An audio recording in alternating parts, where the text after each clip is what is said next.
This Earth Day, it's time to make a new commitment. A commitment to being greener. That's right, what could be more green than getting out of your old internal combustion powered car and getting on the pedals? Get on your bicycle and ride it downtown. So says the city of Oklahoma City. They're trying to get more people downtown on their bicycles. So we're headed over to the ballpark. Across the street there at those bike racks outside of the ballpark is Lanc Gross. He's one of the city planners in charge of figuring out bicycle traffic here in Oklahoma City. Well, the whole intent of having bike racks in downtown is try to encourage people to get out and visit downtown and visit it, or actually look at it from a different perspective. Sure, people can come down here and try to find parking, which at times can be difficult, but if they come down here by using their bicycles, they can see it from a different perspective. To help expedite the point of what the city's trying to do with their downtown bicycle planning, let me read this email response that I got from Lance. Alright. Downtown Oklahoma City is an easy place to ride a bicycle. For one, you don't need much space to park a bike, and you can get around relatively easily. The speed limits downtown are generally 25 miles an hour, and there are traffic signals at almost every intersection, which means most of the automobile traffic never reaches its intended speed. Density of downtown is perfect for using a bicycle. Most destinations are only a few blocks away, which makes riding a bicycle quick and easy. Plus, the bicycle is a clean, human-powered machine. The key is knowing how to ride your bicycle in traffic safely. This is an education issue that Oklahoma City is presently addressing, teaching bicyclists how to ride in traffic and teaching the motorists how to interact with the bicyclists. Morning. Oklahoma City just passed a new city ordinance that mirrors an existing Oklahoma state law, where a motorist needs to give bicyclists a 3-foot buffer when passing. Oklahoma City has teamed up with the League of American Bicyclists to educate citizens on how to drive your bicycles in traffic.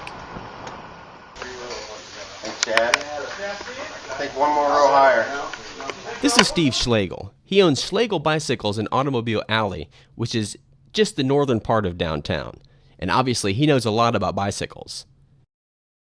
One of the main things a lot of people don't understand about cycling is that we as bicyclists have the same rights and responsibilities as vehicular traffic. We have the right to be in the lane. We have at the same time, the responsibilities to adhering to laws and other things that are in place. So one thing that I've really enjoyed with the bicycle is just the ease of getting around and getting to a business or a meeting quickly.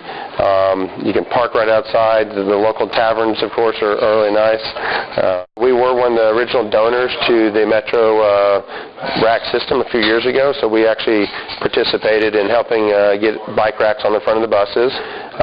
That system is really cool because you can basically ride from your home or your business to the nearest bus stop. They'll transport you across town to wherever you need to go, and then again, you're off your bike. I went and talked to Larry Hopper. He's another city planner, and he works for Metro Transit, which is the Central Oklahoma Transportation and Parking Authority. He says just get on a bus and bring your bike because right on the front of the buses, there's bicycle racks. Basically, you just take it down like this, and you put your front wheel in here. You put the bicycle closest to the bus, okay? Pull up this spring-loaded element right here. You're ready to go.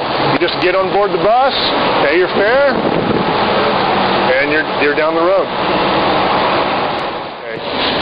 You know, most people aren't going to want to park and ride or bike and bus every day, but it really does make for a good option on a lot of different days. Instead of driving their car to a park and ride location and getting aboard the bus or trying to walk all the way from their home, they can ride that 3 blocks, half mile, 2 miles, whatever from their home.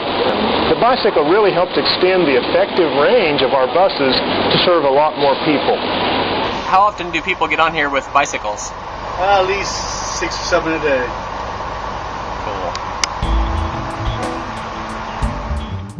Throughout the course of making this little Earth Day film about bicycling, I decided to talk to someone who rides their bike to work for no other reason than just, well, I wonder why.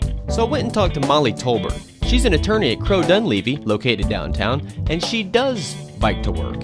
And here's why. Well, mostly I like to do it just because I like to be out in the fresh air and get a little exercise on my way to work. The weather here tends to be, other than about a month in the summer and a month in the winter, the weather tends to be great. And so it's nice to get a little fresh air and clear your head on your way to and from work.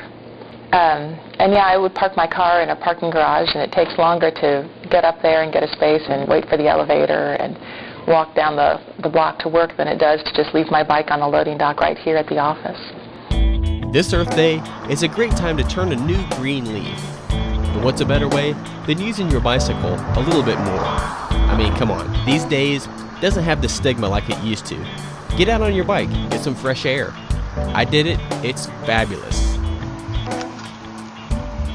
Now it's your turn. Happy Earth Day.